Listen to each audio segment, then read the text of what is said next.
Hey friends, welcome to SGT Report. It's Tuesday, October 4th, and back on the line is Andy Hoffman from Miles Franklin to break down what we're calling a watershed event as the world falls apart and still precious metals fall. It's unbelievable. Andy, how are you?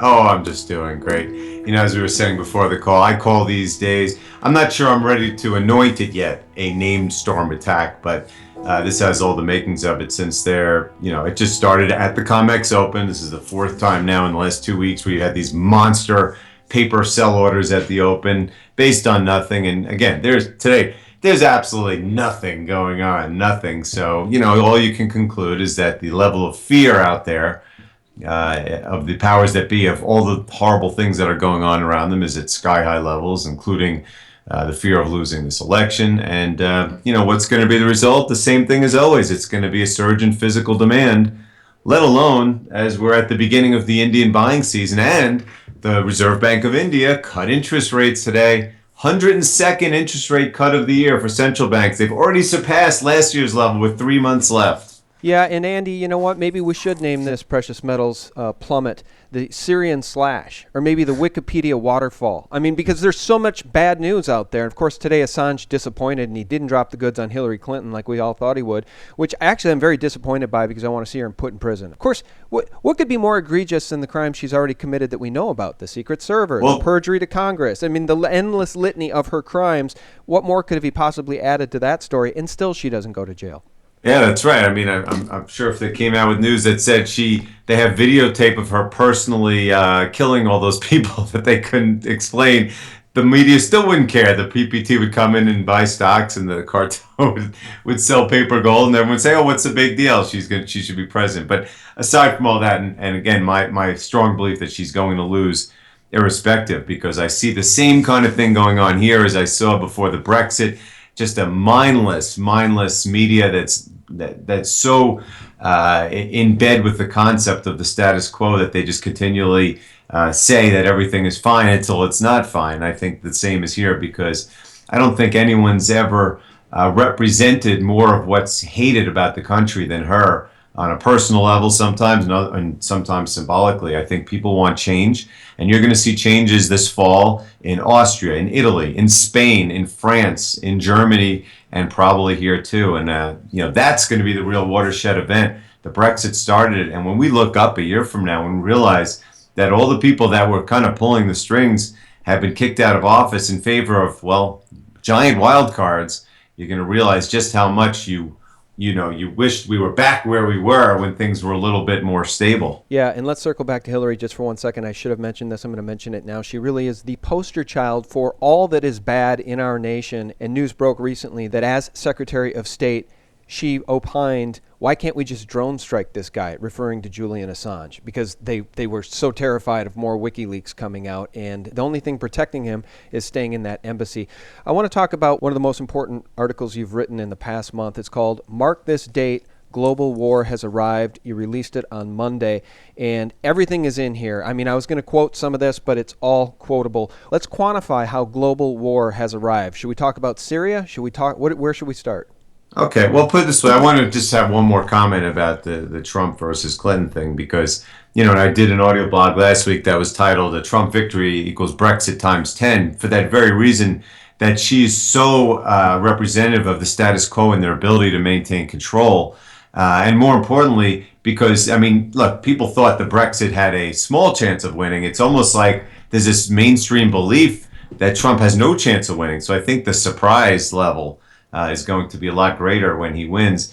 And but equally importantly, it's not like one outcome is better or worse for the country. I'm just talking about the event itself is going to be more shocking. But there's nothing better or worse about him winning. The only thing that's better for the long run is that, the current, cabal of mobsters are out, but who knows what will replace it. So, look, if we have Hillary Clinton as the president, it's just more of the same things that have ruined the country and caused precious metal demand to increase. And if Trump gets in, it's going to be Who knows? I mean, it's not going to be better, but it could be the same or it could be worse. So I just want to get that out of the way. Well, let me ask a follow-up question about that. Brexit Mm-hmm. times 10. November 8th in the United States, you write, is Brexit times 10. Are you saying that that means that it's proof that the majority of the population has stopped drinking the Kool-Aid? Because if we look at his rallies, you got 10, 15, 20,000 people showing up. And if you look at any of the rallies she even makes it to anymore, I don't know when she had the last one, you get 200, 300 people at most. I don't think Trump can save us from this storm, but he's a heck of a lot better than she, and she should be in prison. So are you saying people have stopped drinking the Kool-Aid? Is that why it's Brexit time? Yeah. I think I call it the evil tripod of money printing, market manipulation, and propaganda. Obviously, the market manipulation is still working in the most important, as they call them, the last to go markets like the Dow and paper gold. But they've lost a lot of the other markets around the world. And of course, the money printing is now failing because now the central bank credibility is being called into question because everything they're doing is failing. The ECB, the Bank of Japan, they've tried everything. It's failing. The Bank of England's now joined the party. We've had, as I said, 100 rate cuts this year alone, 100 last year. It's getting to the point where the money printing, the people are realizing that, like the propaganda, it doesn't work. So all that's left is the market manipulation. And, so when you have two of the three legs kicked out, generally the one can't hold up on its own. I'm just saying the fact that there's such a belief that the status quo will be maintained here, I think it will shock the world a lot more than when the Brexit occurred. And of course, the ramifications, as I wrote, I think in that article, I said even the breakup of the EU, to me, doesn't hold a candle to the importance globally of a perception of the loss of U.S. hegemony. Forget even U.S. dollar hegemony, just that people realize, oh my God, the U.S. is a paper tiger. And, that's when people start fleeing from U.S. assets into other assets. And that's when, look what's going on with the G20 and the SDR and all these. We're talking about, and now we have the JASTA bill. So, that's going to hasten the end of the petrodollar. So you're seeing some major things afoot here. And I think a changing of the guard as the Bush-Clinton regime is finally taken out is going to be a shock to the world that they're going to realize that the U.S. is just not what it used to be. And since it's living at a higher standard of living because it's been propped up by all that belief and, the strength of its valuations of its assets and its dollar, we have a long way to fall here. And of course, the other side of that coin is that precious metals have been held down by the U.S. government to maintain that veneer. And I think as that veneer is broken, which an event like a Trump victory will do very, very strongly, you're going to see the ability to hold precious metals down be very, very difficult to do. Well, you said people are waking up and they're going to realize that the United States is a paper tiger. Clearly that's happening. Just one article today, Philippine president tells Obama, you can go to hell, I will buy weapons from Russia. The whole world is turning against the Pentagon at this point, and certainly Obama himself. And I want to circle back to your very important article here and just read a little bit. You wrote, the global economic collapse has accelerated so rapidly, see this morning's horrific U.S. industrial production report, restaurant performance index, and heavy-duty truck orders, that the powers that be's efforts to preserve this dying status quo that benefits the less than 1% of the world's population at the expense of all others have resorted to lies, fraud, manipulation, and propaganda so severe and perverse that even Goebbels would blanch. Of course, Goebbels, the father of propaganda, the father of Nazi propaganda. It really is that bad, Andy. But the good news is when you and I started talking 3-4 years ago, nobody was really awake to this propaganda. Now I have friends, neighbors, and colleagues that are waking up. They may not understand the importance of precious metals in their portfolio to protect themselves from the storm that's coming, but they understand that they're being lied to. And again, case in point, look at the Trump rallies. People are pissed off. Yeah, and what I wrote about global war has arrived, and I'm talking about all kinds of war, trade war, currency war, and of course, probably at some point military war. The way things are going, my God, it looks like we just stopped talking to Russia, and we're threatening military operations against them in Syria. Why are we in Syria? Why are we in Iraq? Why are we in all these places? Because we want war. But what I was referring to is principally the financial side of it, because look.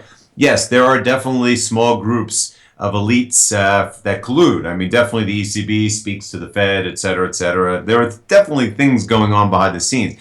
But generally speaking, one of my platforms all along is that for all let's say the central banks, they're all in favor of a fiat currency standard. So to that measure, they are on the same team. But they all have extremely different personal goals. Look at Britain versus the UK. they may be supportive of Europe in general, but they are completely adverse to the goals of Europe versus the goals of the UK. And that's what we're seeing today as the global economy falls apart so fast, let alone the currencies. You're seeing everyone strike out against each other. Natural allies are becoming natural enemies.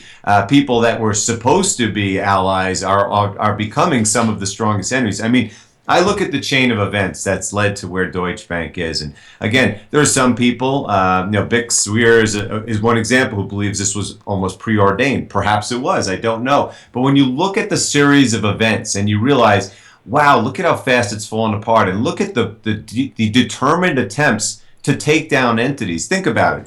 The EU is desperate for cash. And I mean, no entity is more desperate for cash than the EU because they are falling apart. So they say, well, let's go to Apple. Apple's got all this money, and they've taken advantage of the laws that we created to hide some of their income and not pay taxes. We're going to charge them $14 billion. No big deal for them. So the US government, for whatever reason, I can't even imagine what they were thinking, but it's hard not to have a conspiracy theorist bent when you say, okay, we're going to get $14 billion, but we're going to go after the weakest company in all of Europe. I mean, Deutsche Bank is, according to the IMF, which is led by the United States, the systematically most dangerous institution in the world. And yet we decide we're going to fine them $14 billion when we know it's going to take them out of business. So when I think about that, and then the next day they say, we're going to also go after Volkswagen, and we'd like to fine them as much as we can without putting them out of business, knowing full well that Volkswagen is one of the largest employers. I think they employ like 100,000 people in Germany. And you go, that's warfare right there. I mean, how is that not going to affect trade, currencies, and who knows what else? And that's just in one aspect. Then you see what's going on with the US and Russia, as we were just talking about. I mean, it's everywhere. All the blocks that are building in the G20, and now that you can have the BRICS, are going to have the same amount of vote as the United States, so they can override the United States on things like the SDR and all kinds of other things. And NATO looks like it's falling apart. And look at all the infighting within the countries within the EU. Look at what. Oh, I didn't even go with the Deutsche Bank. I mean, so Deutsche Bank, they come up with this ridiculous rumor on Friday. That there was a settlement, which, by the way, would be a bad settlement, $5.5 billion.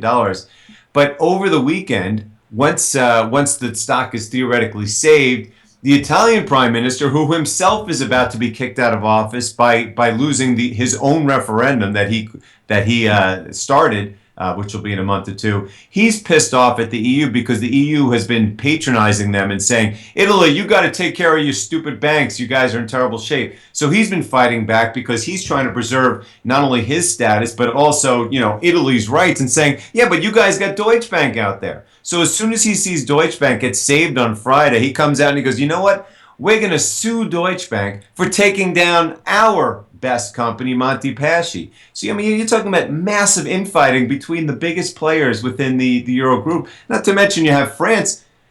Francois Hollande, they just announced a 20-year high in French unemployment. And Francois Hollande said, I won't run for re-election if unemployment stays above 10%. It's way above 10%. So you can have a big change of guard there. And the point is, it's infighting everywhere, and it's going to lead to trade wars, tariff wars, currency wars, and eventually it always, as Gerald Celente says, when they run out of options, they take you to war. And is it going to be the US and Russia? Is it going to be China and Japan? Something is going to happen somewhere because things are getting so bad right now. Yeah, I agree. I'm even scared that there could be World War III. I mean, I guess we're essentially in World War III. We're certainly in an economic World War III. But as it pertains to what's going on in Syria, I just want to remind my fellow Americans that Putin and Russia are preparing for a drill in which 40 million Russians will go to bunkers in case there's a nuclear exchange. I just want people to know that your government, the United States government, does not have any such fail-safe plans for you in the event of World War III. Meanwhile, the State Department continues to push for a hot war with Russia over Syria. It's just absolute madness. Circling back to Deutsche Bank, this derivatives daisy chain also has me fearful, Andy, and Deutsche Bank's market cap right now is less than Twitter. You've been following this more closely than just about anybody out there, and I want to read this from your article.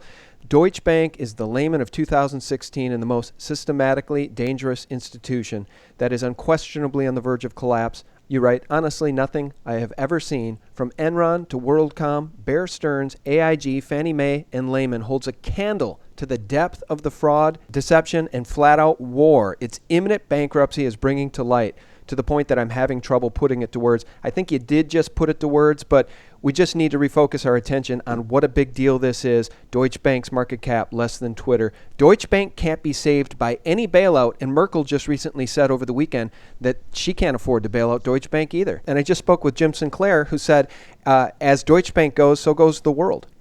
Right. Well, as Deutsche Bank and frankly a dozen other banks go, so goes the world. But Deutsche Bank happens to be the biggest in Europe with the biggest derivatives book, which, by the way, is not much different than the size of J.P. Morgan's. It's just, the current in focus right now because it's right in the middle of Europe. But of course, yes. And Merkel, she, all of her policies have been a disaster from the greater coordination of the EU to her policy on migration.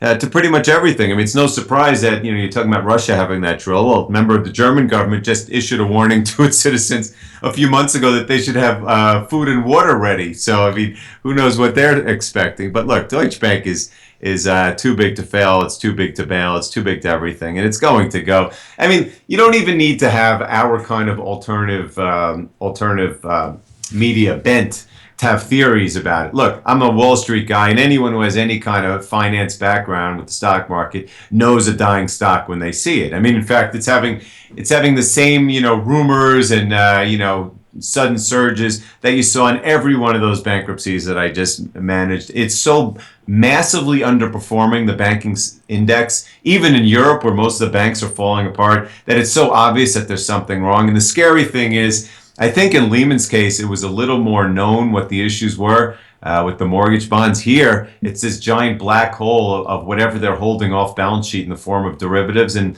and they do have massive exposure. I mean, let's face it, they have the biggest exposure to the French banks, and the French banks have the biggest exposure to the Greek banks. So there's a lot going on here. This company I wrote 4 or 5 months ago was toast just by watching it from a Wall Street perspective. But then as you look and you realize all the internal things that are going on there and the politics of it. And now, the United States government consciously going after it. I mean, that is, to me, that was an act of war this weekend or 2 weeks ago to say, we're going to fine you more than we know that you can handle. And to say, we want to fine Volkswagen just about as much as they can handle. I mean, we're talking about, that's war right there. Deutsche Bank is going down. I'm not sure exactly why this one was selected, if it was its own hubris or if there's politics behind it. Like in Lehman's case, we don't know why it was Lehman that was singled out, but they are clearly going to be the initial bag holder. And unlike in 2008, there's going to be no bailing out.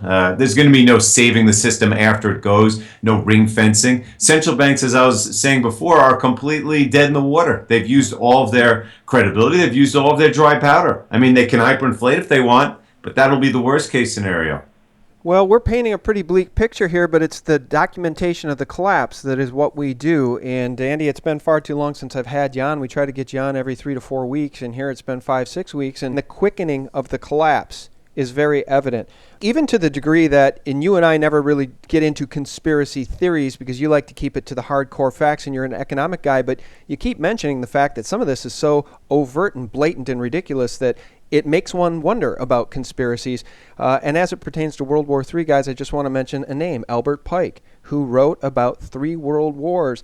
And it seems to me they're taking us into this third world war, and it doesn't need to happen, Andy. It doesn't need to happen. I mean, standing in stark contrast to Hillary Clinton and her and John Kerry's State Department war drums beating is Trump saying he would like to have a conversation and a dialogue with Russia. Meanwhile, John Kerry just cut off ties. Diplomatic ties with Putin and Russia over Syria. It's just absolute madness.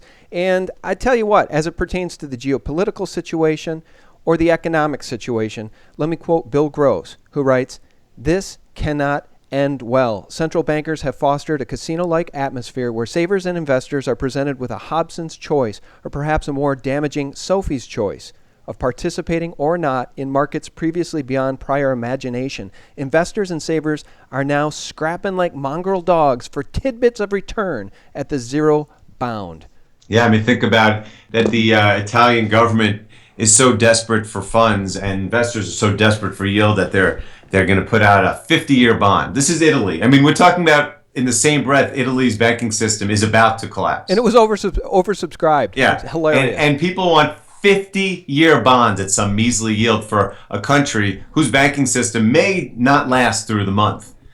Which shows you exactly what he's talking about. And, of course it can't end well. It's not ending well. And I say this over and over again, that there are 7.5 billion people in the world and only 300 million are in the privileged states of America, which gets the best PPT and the strongest currency because it's still the reserve currency. So even when we have a 40-year drop in the labor participation rate and in the home ownership rate and in real wages and the explosion in entitlements and all these things, it just doesn't seem as bad as it is in the rest of the world, where people don't enjoy those privileges that won't be lasting for long. Everyone is feeling it right now, and they're all going to feel it a lot more soon. And eventually the United States is going to feel it as well, because no one is immune to these things. There is just no way to print yourself to prosperity. We've already printed ourselves into oblivion, and every incremental dollar and euro and yen and yuan that's printed right now will make things worse.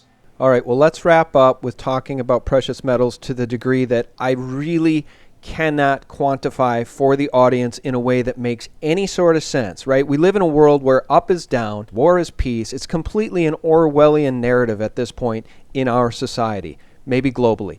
What in the world could explain, given the backdrop of all of this dire economic and geopolitical news, what could possibly explain, as we have this conversation today, silver being down 50, 60 cents and gold being down $27, $28? What could explain that, Andy, if not a conspiracy to cap the precious metals and crush them?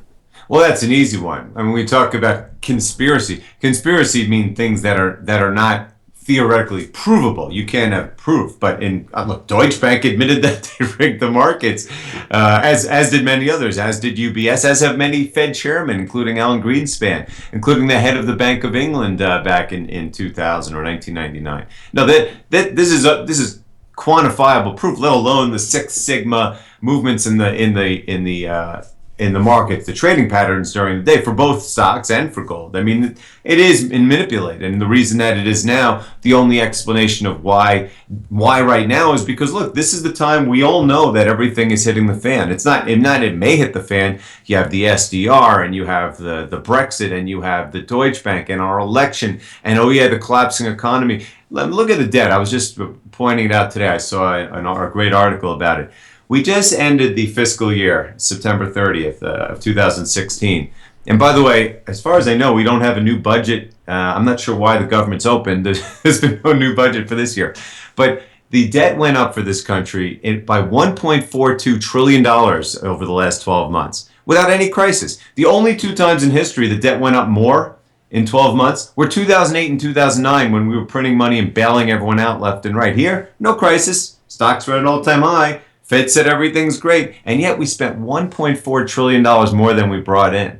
And again, even the government is saying that those deficits are going to get worse, and that's just the part that's on balance sheet. So, and in fact, when you look at the numbers compared to the deficits, the debt has gone up a lot more than the deficits, which means money is being stolen. So this is not conspiracy. This stuff is provable, and it's exactly why the people are starting to wake up to it, because it's when you do this much bad stuff for this long, that deforms the economy and your rights for so long, it has a cumulative effect. And right now it's reached the boiling point, because nothing that they do works. Everything they do is counter to the interests of even themselves at this point, let alone the 99%, which is why when you talk about, is there a conspiracy to start war? I think it's a very reasonable opinion based on history. There's a need, like Big Swear says, the good guys, whatever that means, want to take out the bad guys. But the bad guys want to cover up they want everything to crash to cover up their sins.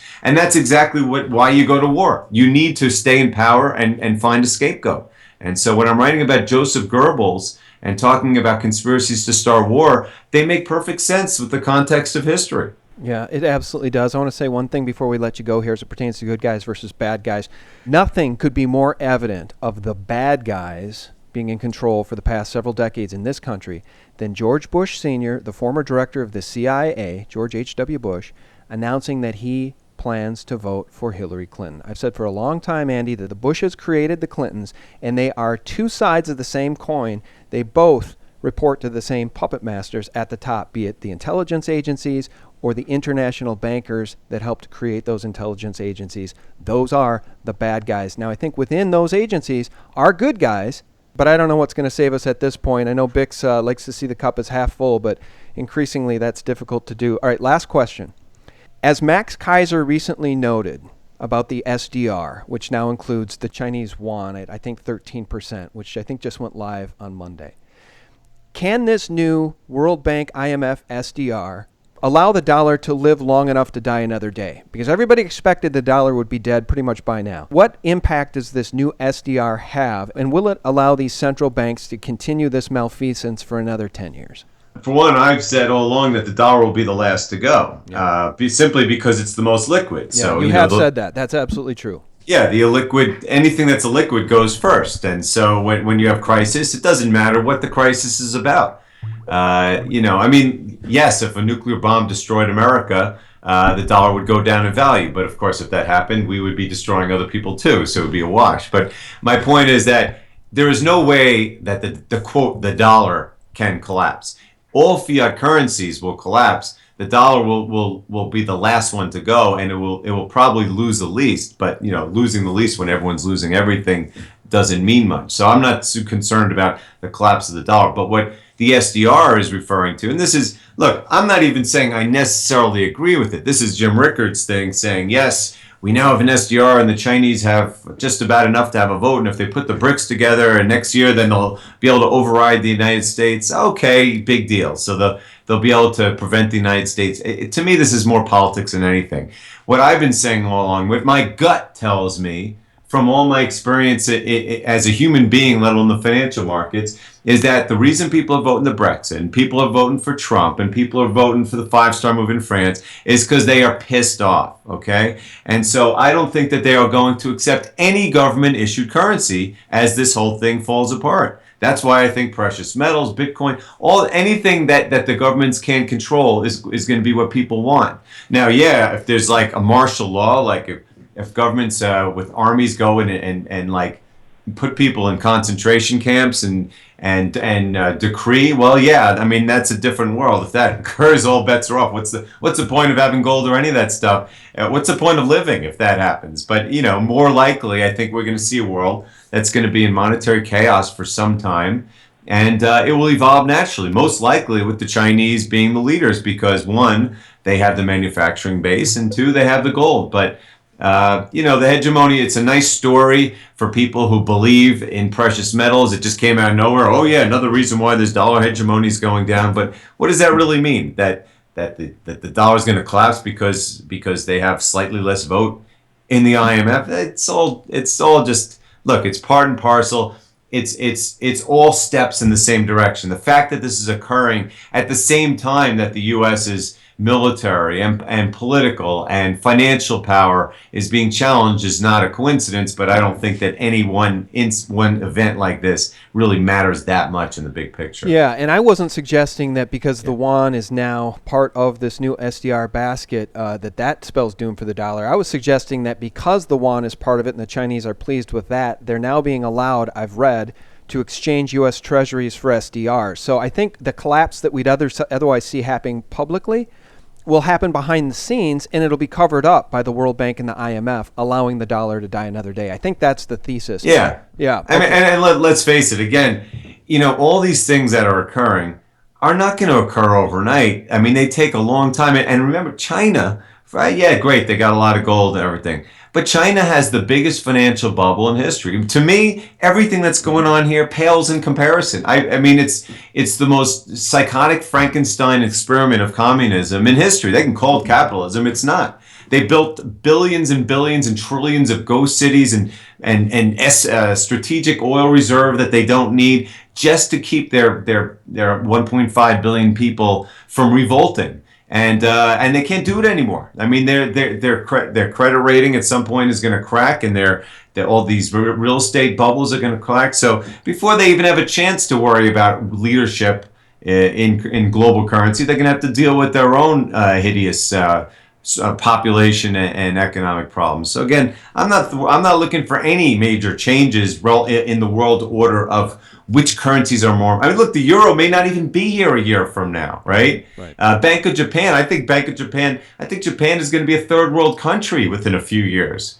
Things are so bad. So again, there's going to be so much monetary chaos in the coming years to believe that there's going to be any structure, let alone by a handful of the same people that have screwed the whole world, that anyone's going to pay attention to. I don't believe that. But I do believe that there's going to be a dramatic change in the monetary order once the smoke clears, which may take decades. I mean, it may take 2 years, it may take 25 years. Who knows? All right.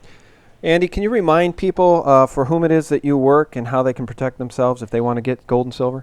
That's right. Miles Franklin Precious Metals. We've been around for 27 years without a single registered complaint. We're in Minnesota, which is the only state in the whole country in which there are regulations of bullion dealers. So believe me, when you see what's happened to the Tolvings and the Bullion Directs and the Northwest Territorial Mints, who are offering slightly lower prices, that's what the problem is, because in this business, it's service that matters, and we give the best service, hands down. You can call us at 800-822-8080. You can read me for free every day at milesfranklin.com, and you can email me at ahoffman@milesfranklin.com. That's right, guys, and you can also tune into sgtreport.com on a daily basis for Andy's articles. We post every single one, and we very much appreciate your support at sgtreport.com. Also, check us out at thephaser.com and thelibertymill.com. Real news, 24/7. I hope you all have a wonderful week. Batten down the hatches. The storm is upon us. God bless.